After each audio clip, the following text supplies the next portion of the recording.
So you want me to go ahead and start the meeting then? Sure. Okay. 8:30 on January 21st, 2021. This is the Farragut Business Alliance Board. We have to do a roll call since we're online. Candace Viox is present. Jim Nixon. I'm here. Okay. Kevin Morrison. Yes, ma'am. Good morning. Good morning. Kirk Ligdis is not going to be available this morning. Tony Cox. I'm present.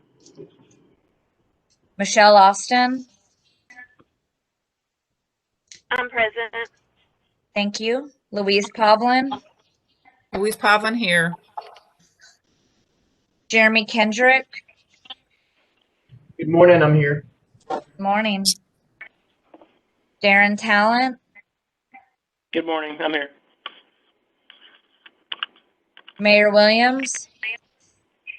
Mayor Williams here. And our non-voting director is David Smoke. And Stephen Krapowski. You are here, right? Correct. I'm here too. Okay. I see that Sue is also joining us. Good morning, Sue. Is there anyone else that is on this meeting? Call-in user 3.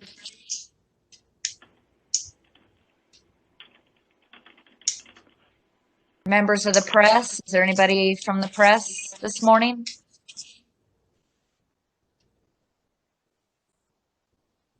Okay.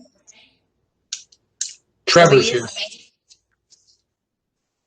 Good morning, everyone. Good morning, Trevor. Do we know who calling user 3 is? Do not. I do not. If it pleases the chairman, I would be happy to expel calling user 3. I had that as Jeremy Kendrick. Jeremy, are you calling in as well as on video? I'm on video and I linked to the link, so I'm not sure how I would be the third or caller number 3. Okay. Well, then I say we expel caller number 3.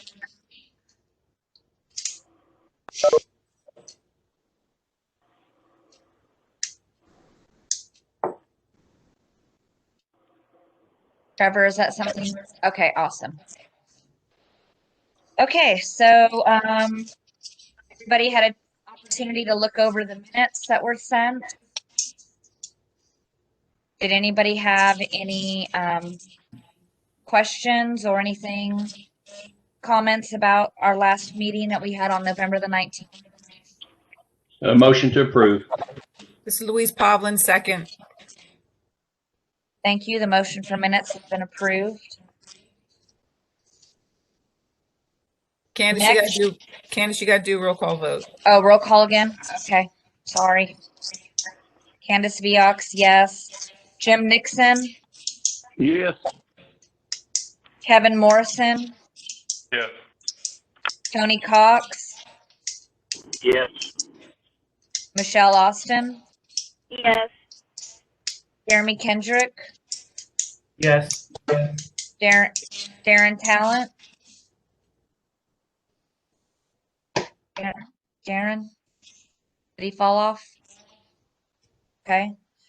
Mayor Williams. Mayor Williams, yes. Okay. Candace, you didn't call me. I say yes. Oh, I thought you'd made the motion the second. I'm sorry. Louise Pavlin, yes. I Okay. still have to vote, I think, right, David? I still have to vote? Yeah. Okay. So that's everybody? We've approved the minutes, correct? Yes. Call-in user 5, is that Darren? Yeah, Oh. sorry, that was me you kicked out. Sorry. Okay. So caller user 5 is down. Okay, Darren, do you vote to accept the minutes? Yes. Yes. And I'm getting And I'm getting a a echo. So echo. Darren, So if you Darren, could if mute, you could mute, and Jim and Nixon Jim maybe. Nixon maybe.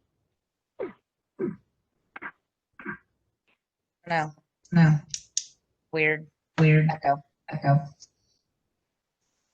Okay, next we're Okay, moving next on. we're moving on.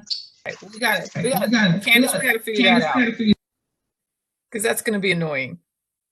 Okay, so Steve Krimpaski was the cause of the feedback, and I've muted him.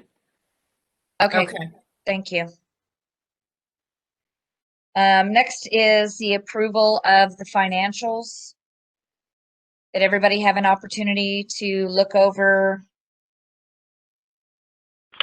our summary?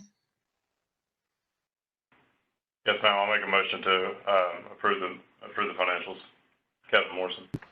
Mayor Williams, Kevin makes- second it. Okay. So I'm going to do a call to approve the financials. I'm yes. Jim Nixon.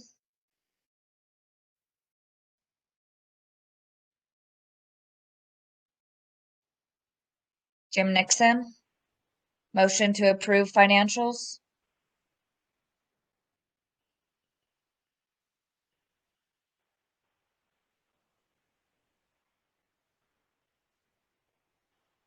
Looks like Jim's on mute. If you can come off, Jim.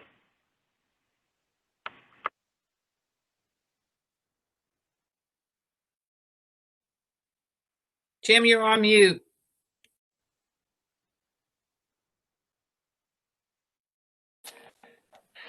I tried to unmute him, but it's not letting me unmute. It's just allowing me to request an unmute. I don't know if he knows how to unmute himself on his phone. Okay. Do you just want me to move forward, Louise? Yes, yes, please. Okay. Kevin Morrison. Yes. Tony Cox.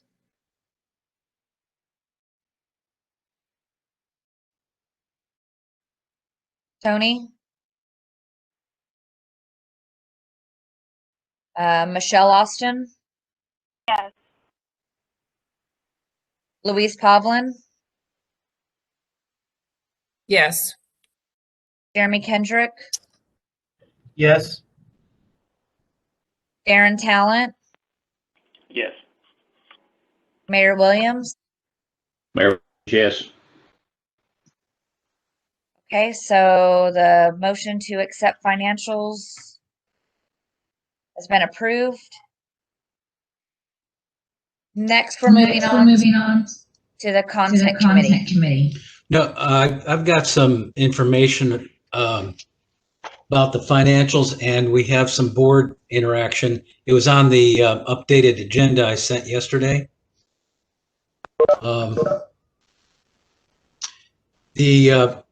First of all, thank you for approving the. There's nothing really significant about the financials. However, we're about there's a $25,000 swing from last year's budget to this year's. You'll find that we're about $20K less in revenue, and that can be attributed to the lack of events that we have not produced because of COVID. And you'll find that if you look deep into the financials, that we're about $5K more in expenses, and much of that is due to advertising, trying to keep Shop Farragut awareness and trying to help our businesses keep moving along during this period. So we're actually in very good shape.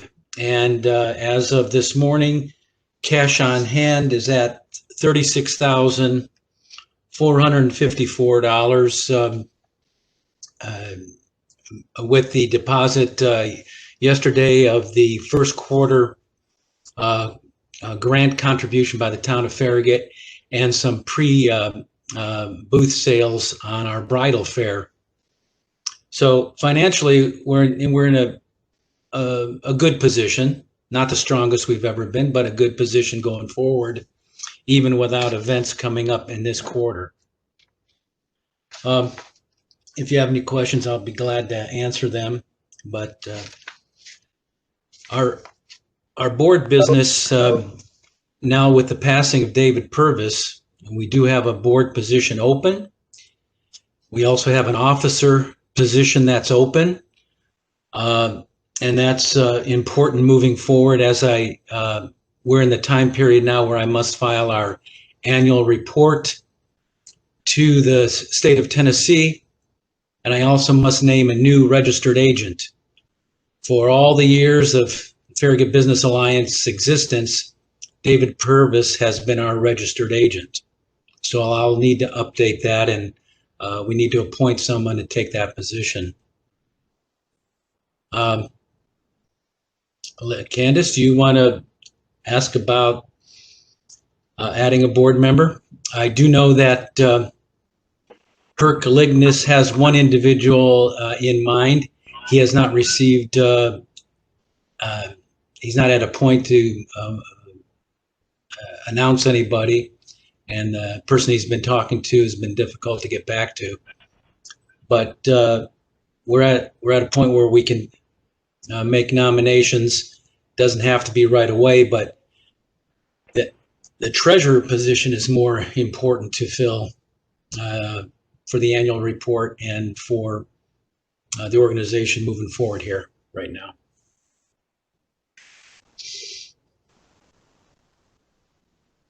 Does anybody currently on the board? Steve, can you mute?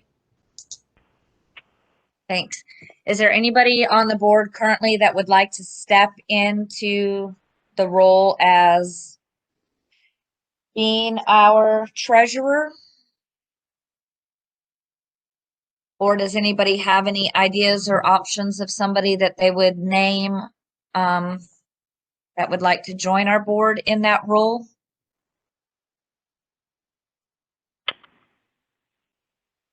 It's Kevin Morrison. I would volunteer to do treasury if it pleases the board.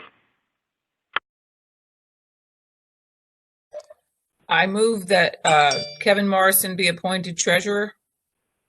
Mayor Weasel, second. Thank you, Kevin, for taking on this role. We really appreciate that. I'm going to call for a vote. Candace Viox, yes. Jim Nixon. Okay, Kevin Morrison is obviously the person. Tony Cox. Tony Cox, yes. Michelle Austin. Michelle Austin, yes. Louise Pavlin. Louise Pavlin, yes. Jeremy Kendrick. Yes. Darren Talent. Yes. Mayor Williams. Mayor Williams, yes. Okay, so the Farragut Business Alliance is naming Kevin Morrison as our treasurer going forward. And Thank Stephen, you, Kevin.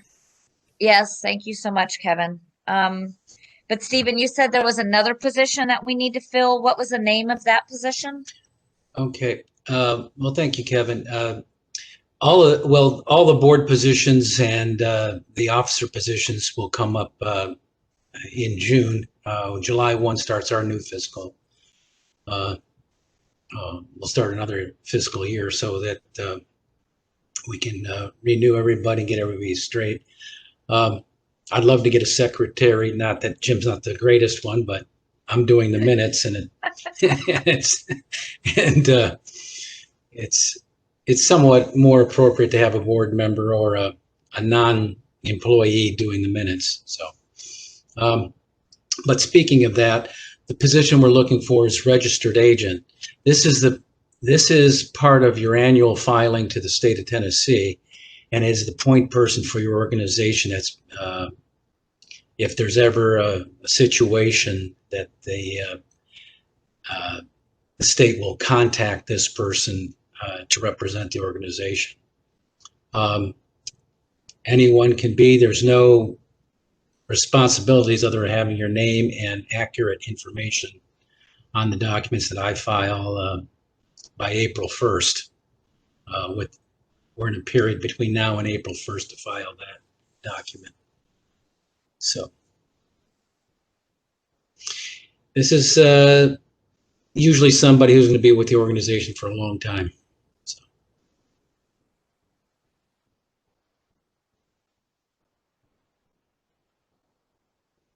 Candace, you're on mute. Thank you. Is there anyone that would like to step into the role that plans on being with the Farragut Business Alliance for a while? That would be our state registered agent. Hey, Steve, if you want to list me as the registered agent, that'll be fine. That's Tony. Okay. Okay. There's a $20 filing fee for changing your registered agent. That's the only thing. And I'll touch base with you, Tony. Thank you very much. Thank Louise, you, Tony. is that something we need to vote on, or is that just automatic? I don't think it's a voting item. Okay, great.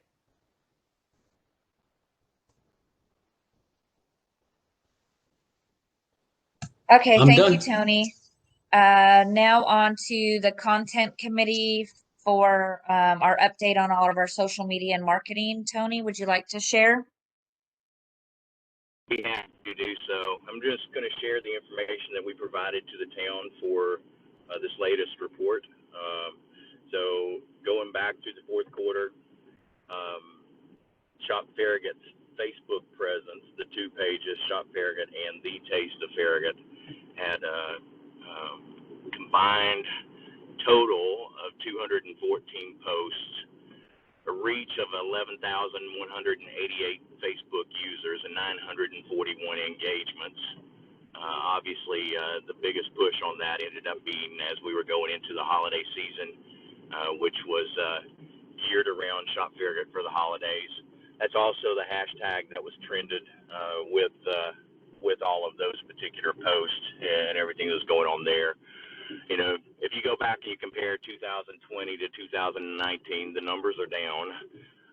Obviously, we didn't get to have Light in the Park, and we didn't get to do, anything else in the fourth quarter. So that definitely has a major impact on, on our social presence there. Farragut Biz, which is Shop Farragut Twitter account, had 188 tweets, 9,221 impressions, and 65 users were interested enough to visit the Shop Farragut profile, which I thought that was interesting. That, mainly when you look at the Twitter account, a lot of the Twitter account is not based on original content, but is based on the quick ability to be able to share information about businesses and events and things that are happening inside of Farragut. So it was interesting to me that sharing other people's content sparked enough interest for folks to come visit Shop Farragut. Not a lot of change from what we've seen in previous quarters. It was, rather dull. We didn't get to do everything that we normally do, and the events certainly spark a lot of activity and a lot of good social presence for the Shop Farragut brand. So that's really kind of it. I'm looking forward to see what 2021 does, and see how we can move forward from this when we're able to have events more, or have events regularly.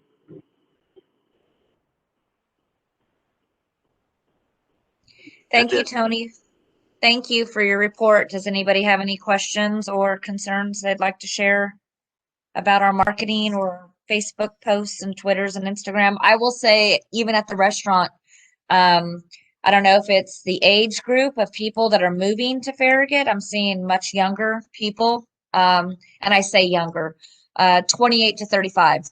My Instagram has tripled.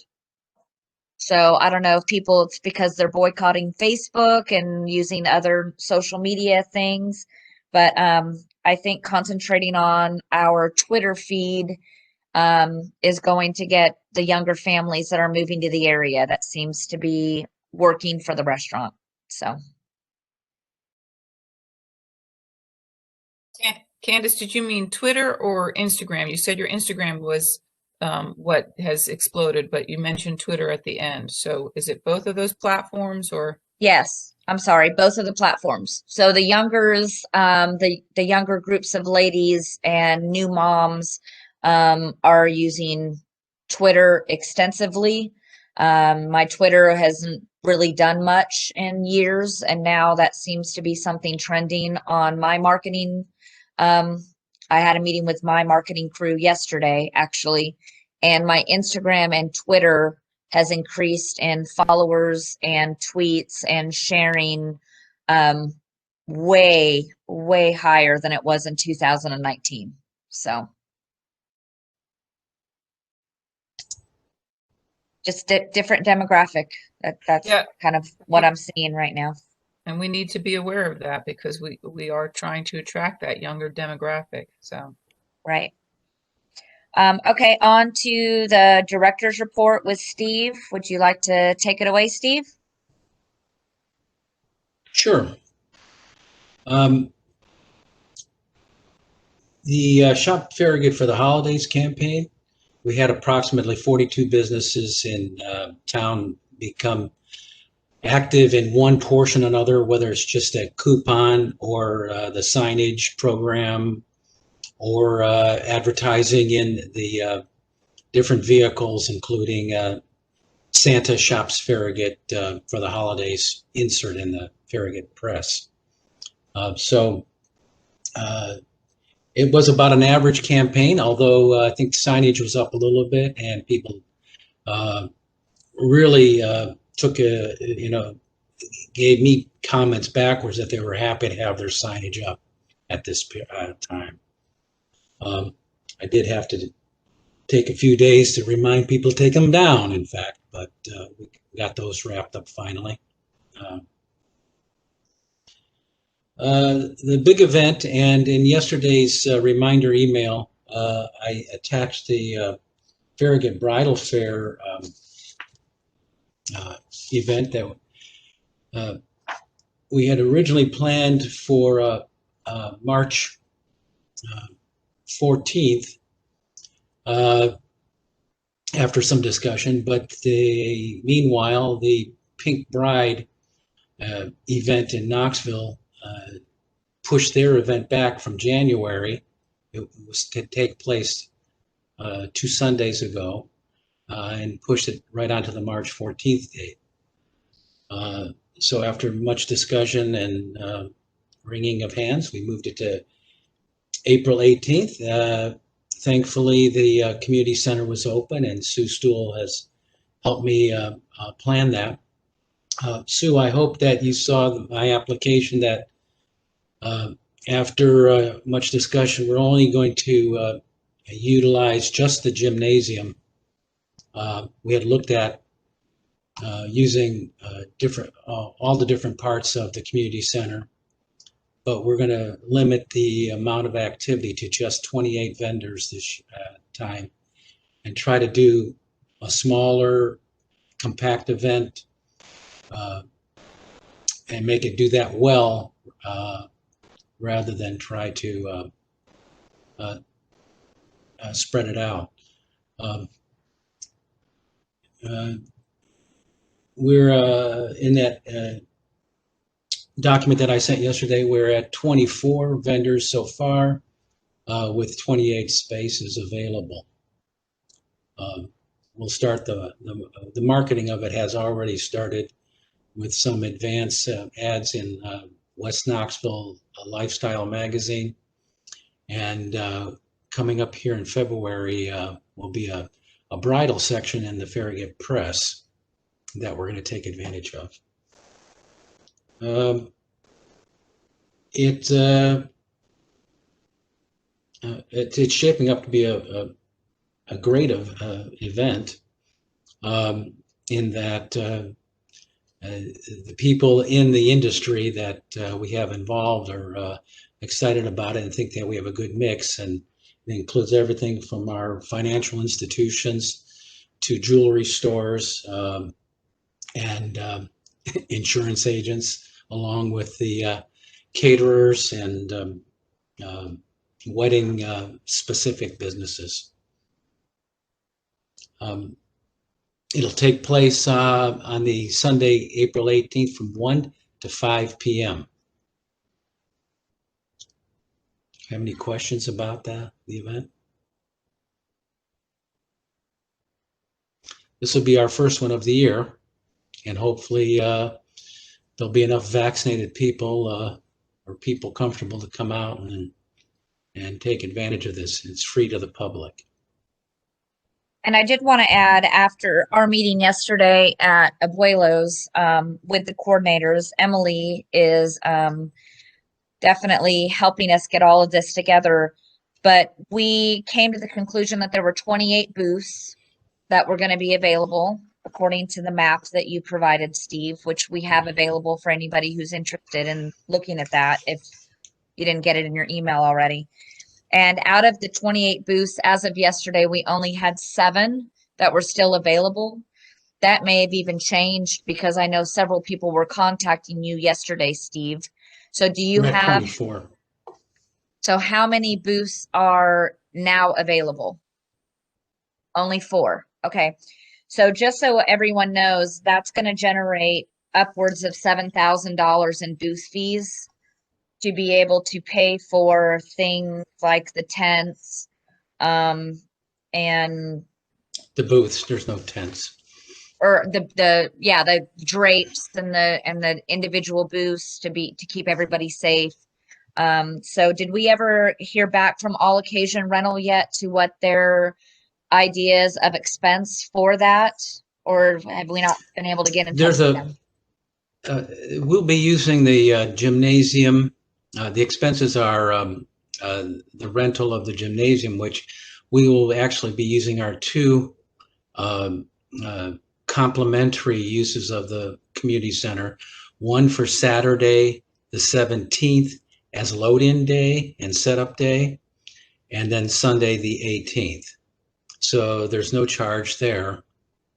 The drape, pipe and drape, tables, no chairs, load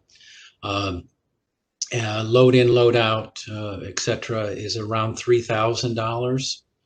The rest of our expenses for this will be in advertising, which will be several thousands of dollars. So we're looking at a $5,000 to $6,000 budget, and right now we're looking at about a $10,000 income area. And I think right now I've got $9,200 identified, and we have 4 more booths to sell. I'd love to get another sponsor or 2, which makes the difference every time.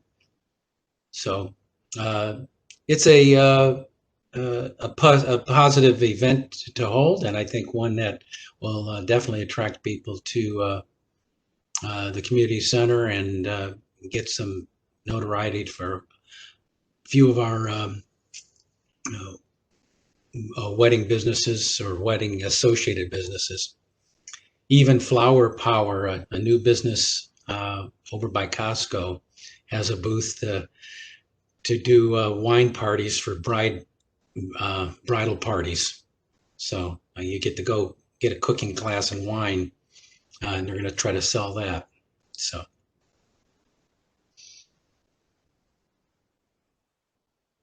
Okay, does anybody have any questions about the bridal fair before we move on to the other events coming to Farragut?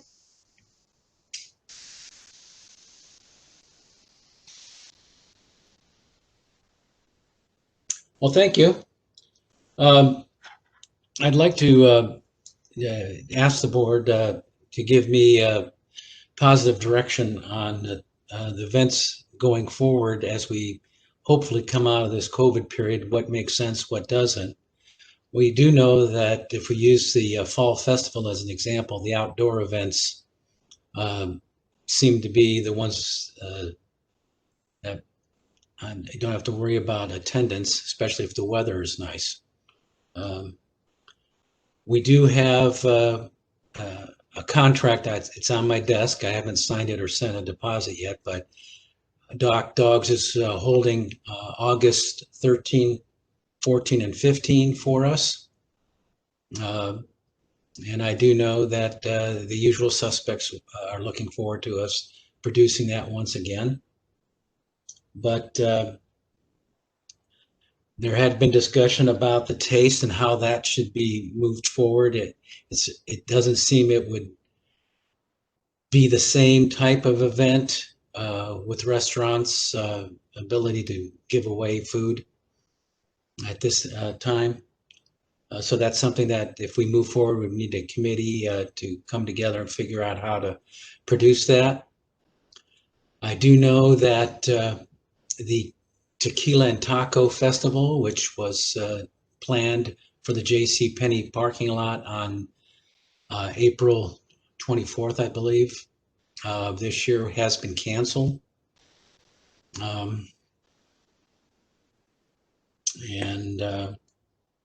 If we do something like the Taste, when would that be? And how would that be? So that would have to be, I think, kind of getting a working group together. Music Fest is in July. It's one that I can easily put together, and it's not a difficult one to produce. Dog Days. It's and once again it's something that's easily put together. Fall Festival would need to be renamed, I think, and I would like to do some discussion about that. A Sunday in October seemed to work very well.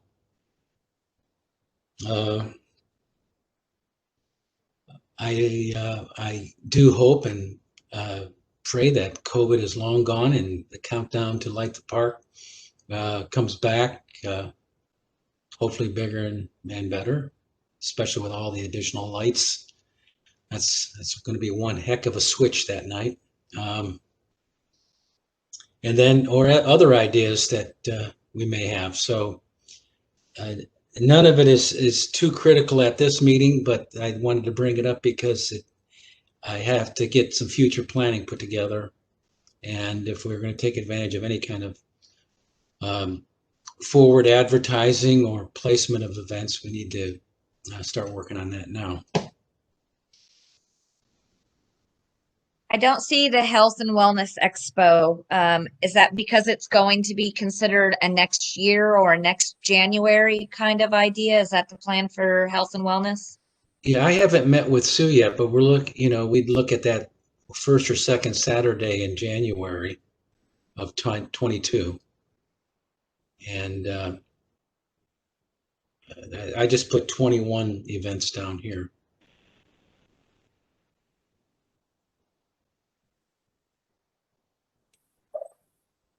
I'm looking at the schedule with our bridal fair being in April, and we're already we're midway through January. Especially with COVID and not really knowing what we're going to be facing. How does anyone feel about moving the Taste of Farragut out to the Sunday in October Fall Festival for this year? I'm just throwing that out there. I already thought about combining the Taste of Farragut and Fall Festival, actually. That would give the restaurants an opportunity if they wanted to sell something. People would go there not expecting everything to be free. But with April, the only other time would be May and June, because we have July and August, and then school starts back, and then October would be Fall Festival, and then November would be Light the Park, and then Health and Wellness would be 2 months later. So it looks like we would have something going on and didn't we used to do some kind of a marathon or running through the park, or didn't we do something during May in the past? Well, the Taste of Farragut, we've moved to the first Saturday first Saturday in May. Friday in May, just because we were looking for a consistent date, and of course with graduation and Mother's Day and And it got pushed to that because Alice and Susan had left. And apparently I can't do a Taste of Farragut on my own, which I was really happy to get rid of that for that. That's a lot of work for one person. So we settled on May, just so we could have consistent date, because in October, of course, it's football season. So it's home games, Farragut football games, and the Tennessee Vols, and trying to figure out it was always a constant moving target. So interestingly, if we pick a Sunday, then we don't have that issue, other than, I don't know, whatever holidays are in that time frame. So that's why we ended up picking that May, that first Saturday in May. And it always ran against Cinco de Mayo, and kind of had some competition with that. So that's the background of that, Candace. But the chamber used to do a 5K. Not us.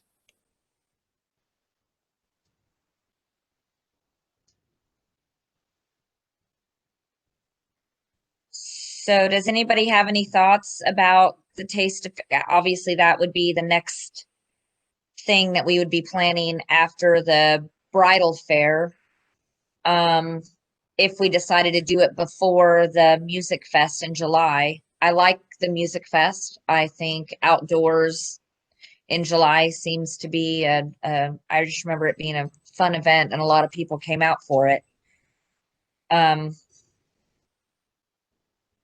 So what are everybody's thoughts about the Taste of Farragut?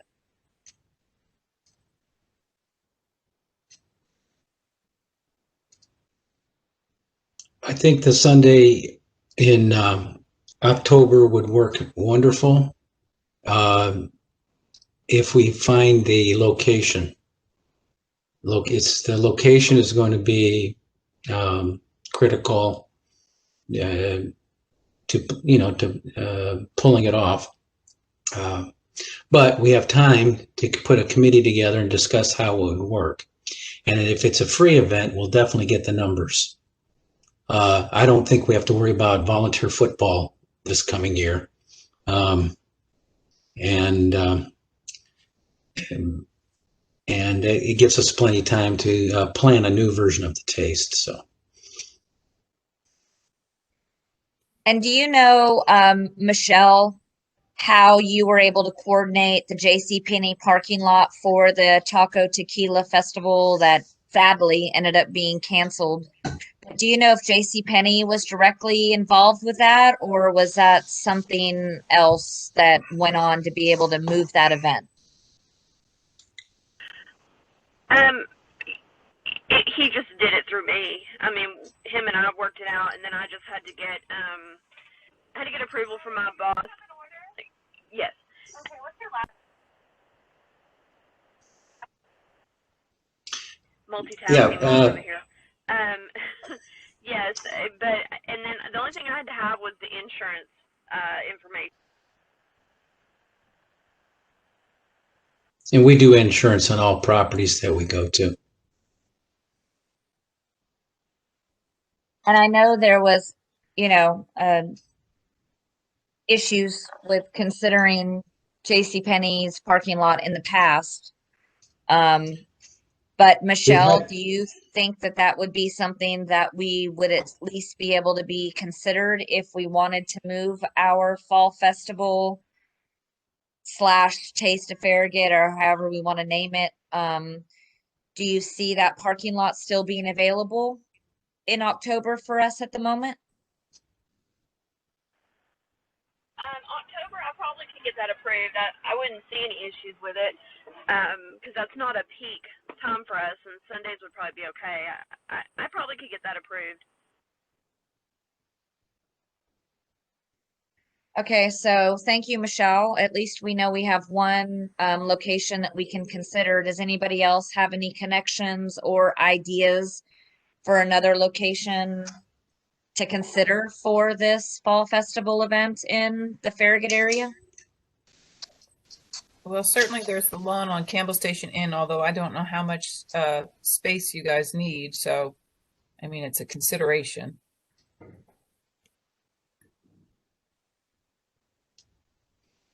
Okay, so Steve, do you think the best way to do this is to plan on, after we get through the bridal fair, setting up a committee to start planning this fall festival event? We can set up a committee right now. If any board member would like to join us on this, we won't meet right away, but it would be good to go ahead and set up a working group, not only to consider a location, but logistics, but how to approach everything, and make it in such a way that it becomes at least a break even to fundraiser for us. Because all the events that are on the table right now as being free to the public, the only good thing or strong thing about the Taste of Farragut was the admissions pretty much was our profit margin. We had enough sponsorship to help pay for the infrastructure, all the tents and all the security and all of the fencing and all of the infrastructure to pull it off, and the advertising. And then if we sold $10,000 to $12,000 worth of tickets, then that was our profit margin. But so get a working group together to discuss how to make that event more than a break even. That's about because if we're going to do,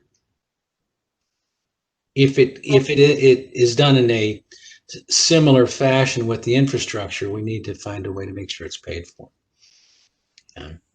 And do we know anything, or have you heard anything, Steve, about the Taste of Turkey Creek, if they're still planning on doing their events in October of 2021? I haven't heard a peep, and then the young lady that was the marketing person over at Pinnacle left, and they have not filled that position. So they're just doing it in-house, and right now they're not planning on doing anything, nor have I heard them announce any events, as they keep working on creating that plaza over by Talbot's. There's a new constructed plaza that's going in there, and they're discussing on what kind of events they'd like to do there. I don't know if you're all aware of that area there that I'm talking about, but it's under construction right now. I'm on the email list for that event, and I've not gotten anything this year on it. Right. I think they're not announcing anything or planning anything until that plaza is done. And I don't know if Fido Fest or any of those events that they normally do that would be actually in Farragut. They would produce those up by the Men's Bulk store. If they're going to pull all that back down to that new plaza, which is not in Farragut, at the Pinnacle.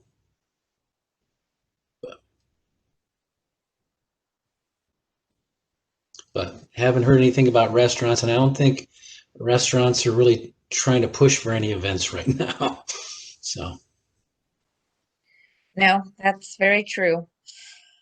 Okay, well, thank you, Steve, for your director's report. Does anybody have any more ideas, thoughts, or questions? Do I need to ask, would anybody be interested in being on this Fall Festival Taste of Farragut committee so that Steve can send you out an invitation? We usually meet at a business in Farragut at breakfast time and have coffee and just kind of start planning and getting ideas and thinking about things. Is anybody on the board that would be interested in being an active part of planning this event? Candace, this is Jeremy. I would like to be included. Thank you, Jeremy. Stephen, are you taking notes for that? Okay. Anybody else interested in planning this event with me and Steve? Candace, I'll be on that. Thank you, Louise. Candace, I can be on that also, if you want to add me to the list. I appreciate that, Michelle. Is there anyone else that would be interested in planning this event with us?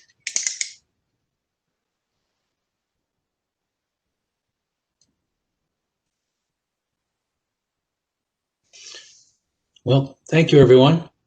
Okay. And we'll get dates scheduled so we can start getting some ideas. So I appreciate everybody stepping up and helping the board. That means a lot. Next to the Town of Farragut report by David Smoke. Tell us what's going on in Farragut. Well, we really don't have anything going on right now, Candace. We're pretty slow around here. I'm being extremely facetious, as you can probably tell. You know, if you just look around town and see all the construction and the things going on, and certainly things before the Planning Commission over the last 8 to 10 months, and now before the Board of Mayor and Aldermen, we've had a very busy year, even though COVID has been, you know, embracing all of us and having to get through that. So just some updates for the FBA. First, tonight we have the Municipal Planning Commission meeting. It's via WebEx. You can watch it online, as you can these meetings as well, on TDS, Charter, or even on our website. Couple items for y'all to just be aware of. One is a site plan for approval at the Kingston Pike Villages. This has already been in the grading process. The developer got this approved probably 2 to 3 years ago now. And so this is for grocery and retail shops on the front. There'd be a grocery store. And if you're not familiar with this area, this is the southwest corner of Kingston Pike and Watt Road. So think about Dixie Lee Junction, that area, and that's that corner right there. The grocery store would be about 50-something thousand square feet, and then there's 2 outlots or retail shops out closer to the road, as well as a small gas station in the middle. So that's on for the Planning Commission's consideration for this evening. Also on their discussion only, say that again, is discussion only, is a couple of rezonings. One is for 20 acres north of the old Ingalls building, and they're requesting to go from R1, which is a low density residential kind of development, to R6, which is a high density residential development. That would be up to 12 units per acre. The land use plan right now considers up to 8 units per acre in that area. So that's a discussion that the Planning Commission will be having with the developer of that site. Also for discussion tonight is a rezoning of the Ford property. I think people know the Ford property here next to Town Hall. It's 68 total acres. They're requesting, the same developer, requesting to rezone that property from O1 to C1 for part of it. Part of it also being requested to rezone from O1, B1, which is a buffer zone, small little buffer zone, R1 and R2, which are both low density residential, to R6. So if you think about going from Kingston Pike to the back of the site, it'd be a little bit bigger commercial area. It'd be a much bigger multifamily or high density residential area. And in the very back, going from R2, again, low density, to R4, which is a little bit higher density residential development. Again, land use planning considerations there, a discussion that we'll have to entail with the Planning Commission on that. So two discussion points we'll have tonight with the Planning Commission, and I know the developer will probably have to go back and do a little homework and do a little research and things before they come back from this meeting. Up next week is the Board of Mayor and Alderman meeting, and I know many of you have been obviously following the Biddle Farm proposal and development. That was approved on first reading by the Board of Mayor and Aldermen last week. Second reading will be next week. And the second reading includes changing the land use plan on second reading to mixed use town center district. Not all of it, just a portion of it, changing the mixed use town center district. Then rezoning part of the property from C1 and R2 to planned commercial development, or PCD. And then on top of that, there are some text amendments. The biggest one being allowing residential to be on the bottom floor of a multi-story building. So those are all before the board on second reading next week. And if those are approved, then certainly a site plan, I would imagine, would be coming in the next couple of months back to the Planning Commission for them to consider approval at that time. So if you fast forward, we have the old Ingalls building has a tenant that it's been working on finishing out some space there. It's P3 Martial Arts. They're going to be moving from the Village Green Center over to the old Ingalls Center. I think they have about 8,000 square feet in the far right corner of the building. So that's ongoing. They're doing pretty well with construction right now. Obviously in front, you may have seen the dentist office that's going in and an out parcel. I think that's pretty close to completion in front there. And then about a month or two ago now, the MPC approved a couple of retail / office buildings just to the east of the Dixie Lee Liquors building. So if you think about just in front of Cool Sports and right there on Kingston Pike, there's a couple buildings around 5,000 square feet each that could be used for either office or retail in that area. I know a lot of people are interested in Top Golf. We have been reviewing plans for the actual building plans to get back to them here soon. That's just an iteration that we have to go through. But once they get their building plans from us, then they can request a grading plan. Well, they can request it now, but they can get all that to us at once, and we can get it to them. And then it would just be a matter of timing on when they would want to move forward with their project at that point. So that's been ongoing. Final thing I have for you tonight is visit Farragut. Visit Farragut. We've been working really hard. I know Karen and our staff throughout the fall and winter, we had some COVID funding from the state of Tennessee to help with Light the Park, and we really promoted that, did a great job. Had to obviously change up the way Light the Park worked this year, and we had a lot of businesses come through on different nights, having giveaways and being able to promote their business a little bit and have people come by. I know I took my kids out there 3 or 4 times, over the night to see who's out there today, and we'd go by and they'd get a free cookie and they'd check out the lights and we'd go home. So it was good. We had a lot of billboards that we had paid for advertising along the interstates, trying to get traction and attention to our area. We had a commercial video that was well done during that time frame as well. So kudos to Karen for a job well done trying to promote that with those additional COVID dollars. And then also she is back to work on her normal routine now of trying to promote and get visitors to our town in this tough environment that we're in. But she's getting back to work on that for this quarter. So with that, I'm happy to try to answer any questions that any member of the FBA may have. What's going on up at Grigsby Chapel? On Grigsby Chapel Road, Steve? Yeah. It's a residential development. There's a kind of a townhome development in that area that's going in.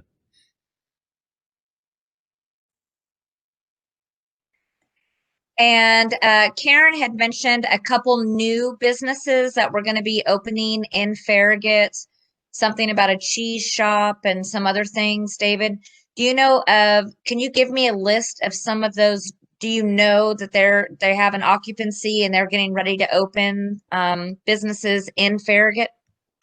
Yes, ma'am. I know Euphoric Cheese, which is going to be in the West End Plaza.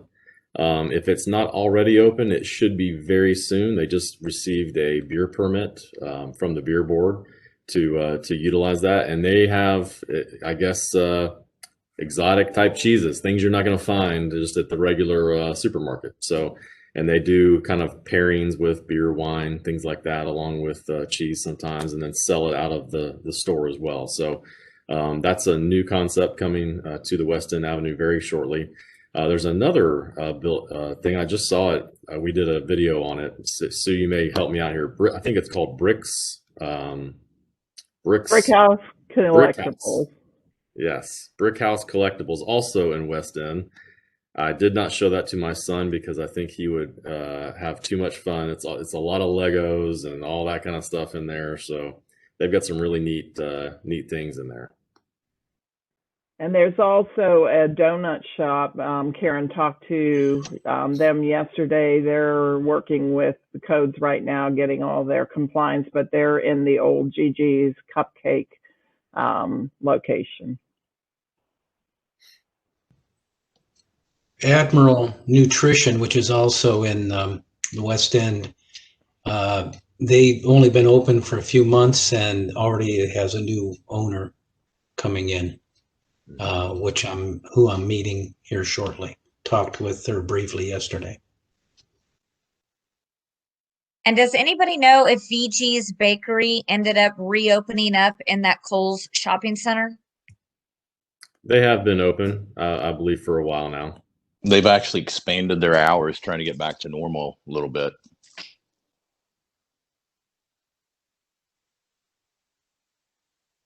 And as far as the Ingalls Shopping Center, you mentioned there was going to be a new dental office in that parking lot. That's scheduled to open at some point, I guess. Yes, ma'am. The building's just about complete. I'm sure they could start doing interiors, finishes, things like that fairly shortly, but they're getting pretty close to being done with that building. And most importantly, we are closing on February 9th for a new house in the Brookmere subdivision. Congratulations, Steve. Yay, congratulations. Okay, does anybody know of any other new businesses that have opened up or are planning on opening up in Farragut in the next couple months or so that we should reach out to?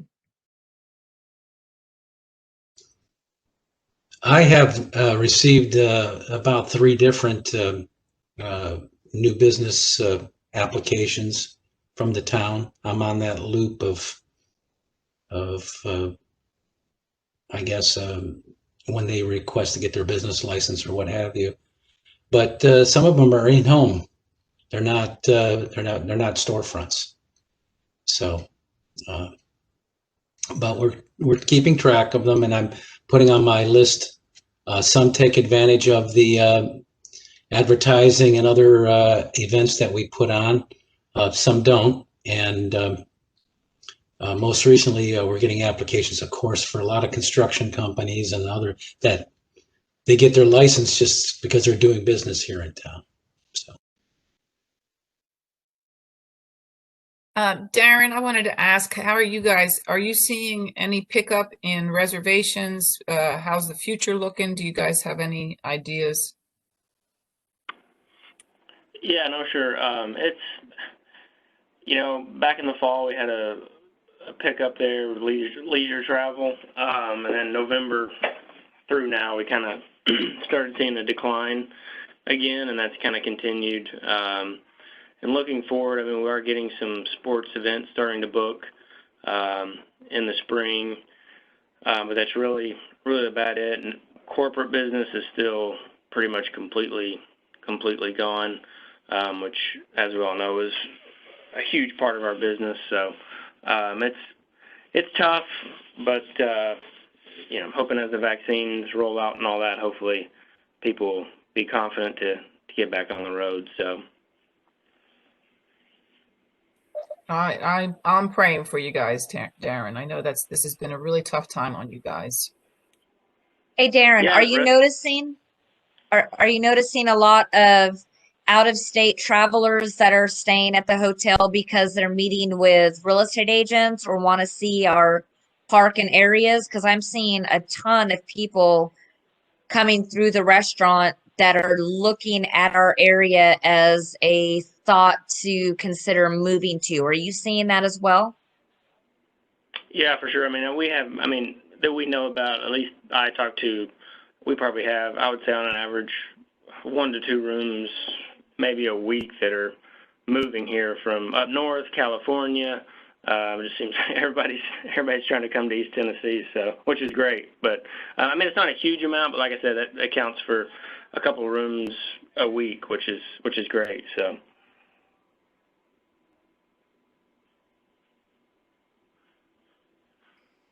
And Mayor, I know that I had talked to you about this a couple days ago, and I would like for you to share kind of what we talked about. I know that I've had several people concerned with the crosswalk of 35 North with people that are having trouble finding parking and parking across the street with that right turn. And we've got pedestrians who may or may not be under the influence of a beer or two. And it's not well lit, and that people in our community are concerned that somebody leaving that business parking across the street could be hit or could be injured. And you told me that you guys were working on a plan. Can you please share that?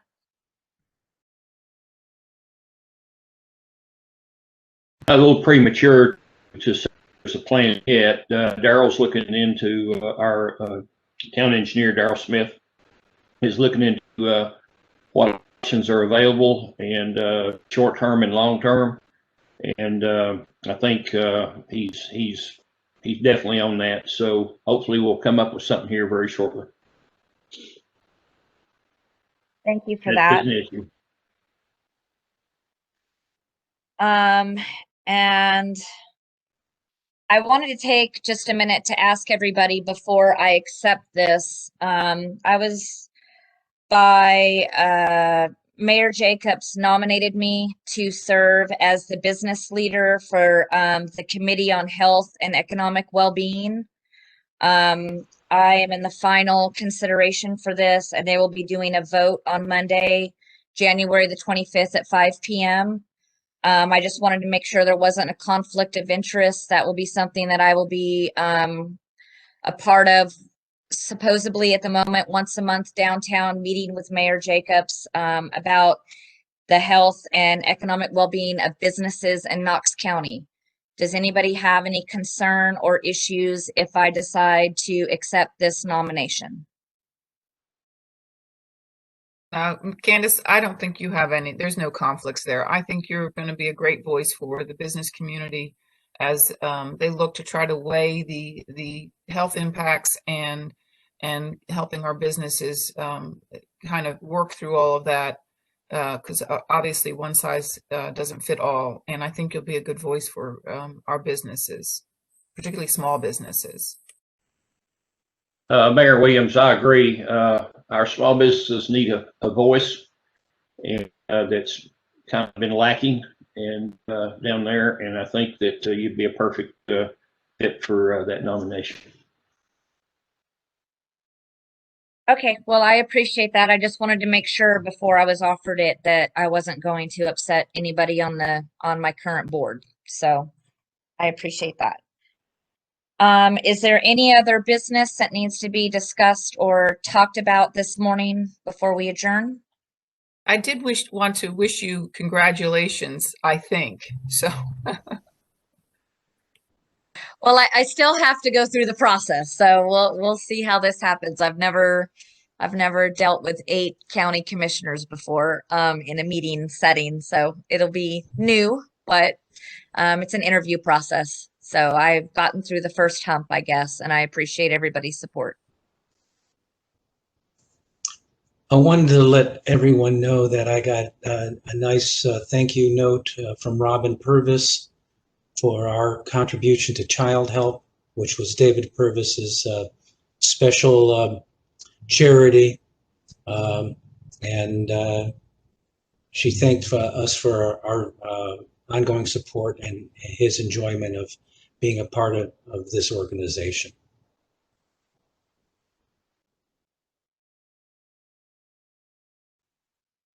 David will be missed, that is for sure.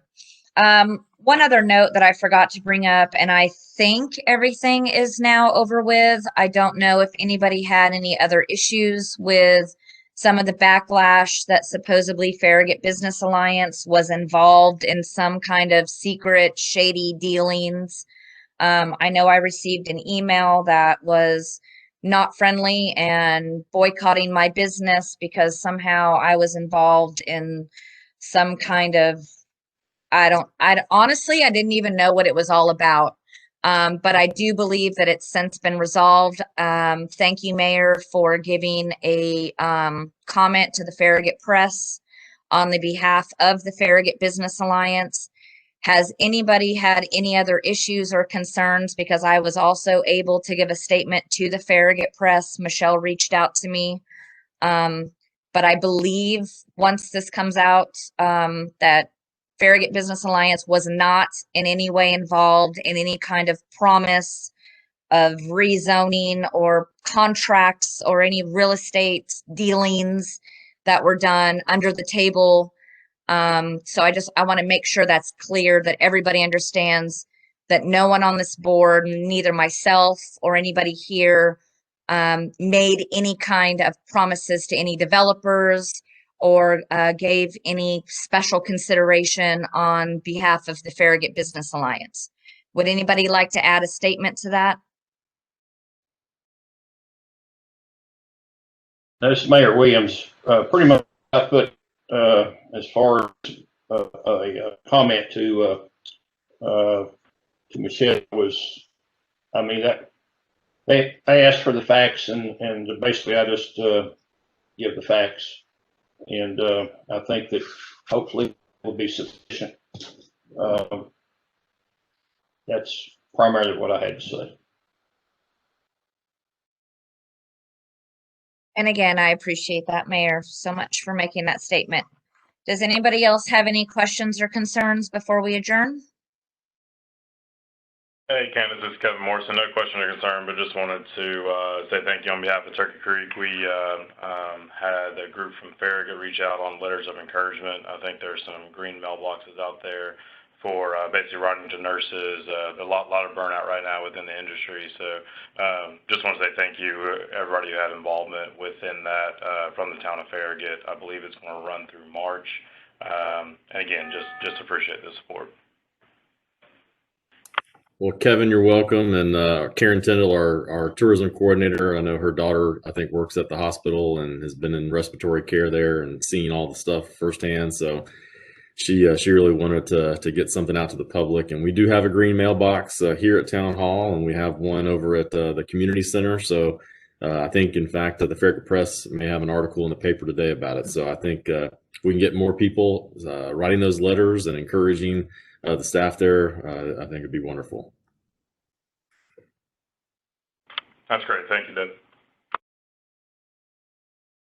One other thing that may be noticed is that the awards that were given to that will be coming for the community center, senior center, as well as the Mayor McGill Plaza. I think David can probably tell us a little bit about that. Did you talk about the awards, Mayor? Yes, sir. Well, I think we're in the running for some awards. I don't know if we have been, say, given the award yet, but we're working on some Orchid awards. It's a beautification award for the Campbell Station Inn, and I know it's a great project, and we're certainly proud of it, getting that corner cleaned up and going to be a great piece for the community to utilize for decades to come. But there are definitely some things out there we're in the running for. So I think if we can get those approved, or at least through those committee processes, we'll be happy to hang those plaques on our walls. So anyway, we'll make those announcements soon. And I will share something, not to brag on my team because they're amazing, but Water and Wine did win best wine menu in Knox County, Knoxville, even the city. We won best cocktail lounge. We beat out Peter Kern's Library and Sapphires, and those are both huge cocktail lounge in Knoxville. And we also won best tapas for 2020. So Farragut, definitely, people are starting to wonder what's going on in Farragut. Candace, what was that last one? Best tapas, best small plates, tapas menu. But the cool one was best cocktail lounge. Farragut's never had anything like that, with Kevin being from Miami and bringing all those really fun cocktails that light on fire and have glitter and all the stuff that he does. And we have a lot of people from downtown coming to check out this Farragut cocktail lounge right off the freeway. And he's recently been nominated for best old fashioned in Knoxville as well. So Farragut's getting on the map. I'm very excited. Well, Candace, you've built a beautiful business there. From the outset, you had a vision of what you wanted. You were very persistent and very meticulous, and you are getting the just desserts of a hard work. So happy for you, proud of you. I appreciate that. But those are just some more awards that are coming to Farragut. So I'm excited to be a part of the Farragut Business Alliance and everybody. Okay, with all of that said, if there's no more information to be shared, I guess we can adjourn this meeting.